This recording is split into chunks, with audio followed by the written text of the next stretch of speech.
I love chemistry in particular. And the thing that drew me to chemistry was the ability to make something new that didn't exist before just by combining things that already exist. And for me, that's incredibly exciting because you can actually create something that did not exist before and is able to do something that is meaningful. There's also the underlying excitement of finding and understanding something that was never understood before, or unwrapping a mystery. And those mysteries actually lead up to very meaningful things that, in the end, make a difference in our world. First of all, I'm from Detroit, which is a majority Black city. And I had grown up in a setting where very empowered, very educated Black parents and teachers and friends were present for me for most of my life. Moving to Boston was a change for that.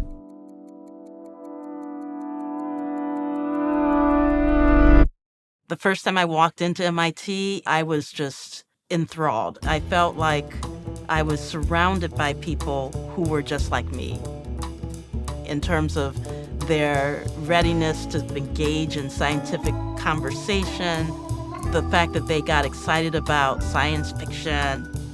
There was always this feeling that as you're walking down that hallway, you bump into other people and you could have a conversation with them and start a new collaboration or a new idea that will lead to something exciting.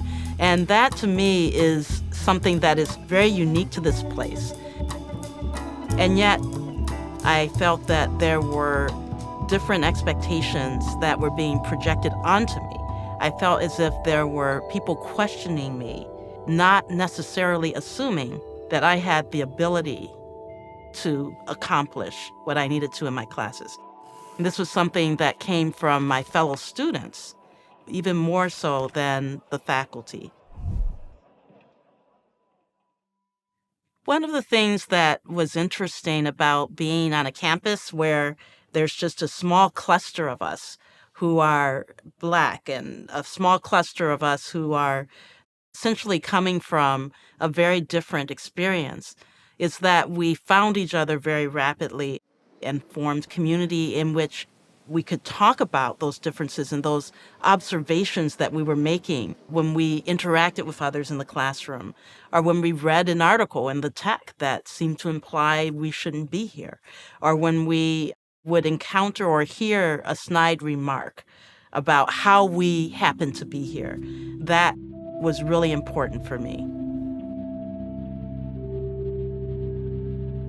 We use a lot of our centralized facilities for making measurements, but especially when we first got started in nanoparticle work, having a zeta analyzer which could measure the charge of a particle and its size was something that was really critical, and getting our own meant that we could actually use it all the time. So I was very excited.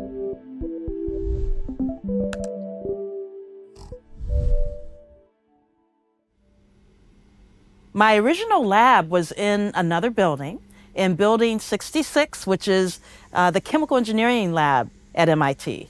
Now I've moved over to the Koch Institute, to this wonderful space. However, there's another thing about building a lab. A lab is space, but it's also people. I find that students join my lab and often they're working at an interdisciplinary frontier.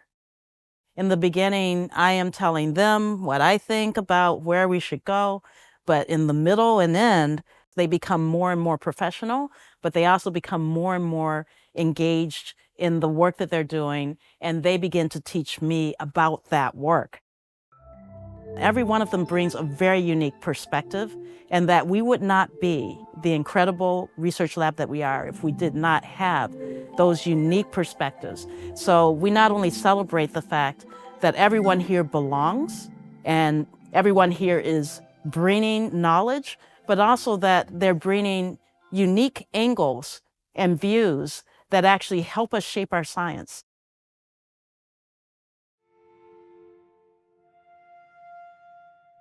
How do we choose what problem we work on? How do we think about the way in which we can adapt our science?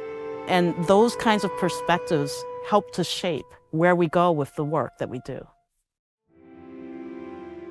I can say right now that I am very interested in the work that we're doing to address ovarian cancer.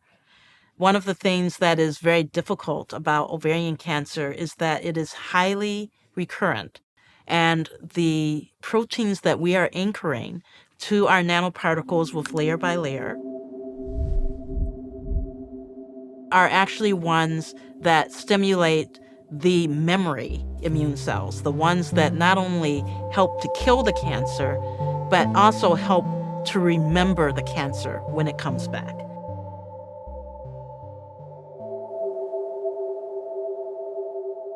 When I first started working on ovarian cancer, it was several years ago, and I had won a special grant that brings new researchers in to learn about and address ovarian cancer. And I used that opportunity to actually talk to ovarian cancer survivors and advocates.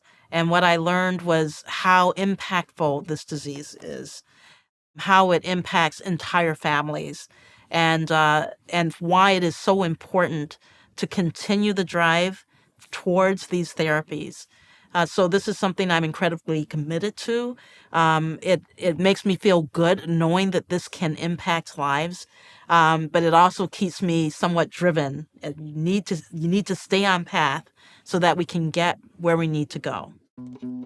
And I think it's been that drive that drove me to take more and more leadership positions and to take on roles in committees and initiatives that help make MIT a better place for all of those wonderful things to happen.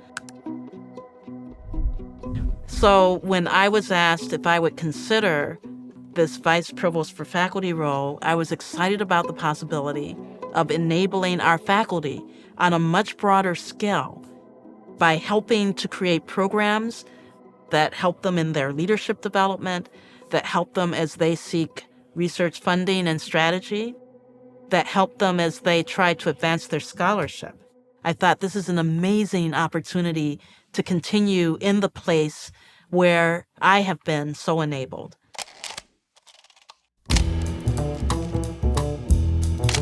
When I first came to MIT, I was 16, and when I walked in graduation, I had just turned 20. I think about who that person was, and I think she would be thrilled to know that I could be here making a difference and impacting both the student and the faculty experience. So when I think about where I am now, I think, yeah, I can actually help to make a difference. That feels to me organic. It feels to me like there is a full circleness to it. So for me, it's very special in that way.